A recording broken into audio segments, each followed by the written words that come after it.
2024లో government కొత్త rules అయితే తెచ్చింది. మనకి బండి తోలుతాం కదా, చెప్పులు వేసుకోకూడదు, షూలు అయితే వేసుకోవాలి. షూలు వేసుకోకపోతే చెప్పులు వేసుకుంటే 1000 రూపీస్ ఫైన్ అయితే వేస్తారు. లైసెన్స్ లేకుండా బండి డ్రైవ్ చేస్తే 5000 ఫైన్ అయితే వేస్తారు. హెల్మెట్ లేకుండా బండి తోలితే మూడు నెలలు లైసెన్స్ క్యాన్సిల్, అలాగే 1000 రూపాయలు జరిమానా అయితే వేస్తారు.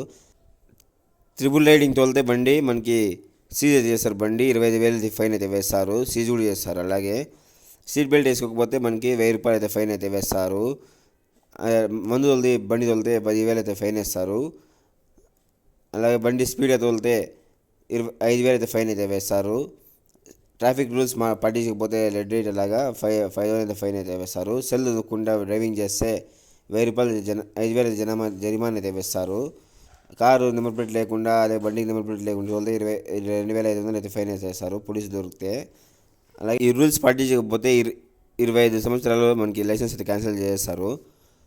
అలాగే ఇది ఇన్సూరెన్స్ లేకపోతే మనకి 2,000 అయితే ఫైన్ అయితే వేస్తారు బండికి. అలాగే ట్రిపుల్ రైడింగ్, అలాగే మనకి బస్సు హెవీ రోడ్ అట్లయితే ప్రతి ప్యాసింజర్కి 1000 రూపాయలు అయితే జరిమానా అయితే వేస్తారు. రాంగ్ రూట్ అలాగే వస్తే మనకి రాంగ్ రూట్లో అలాగ వస్తే 5,000 అయితే ఫైన్ వేస్తారు.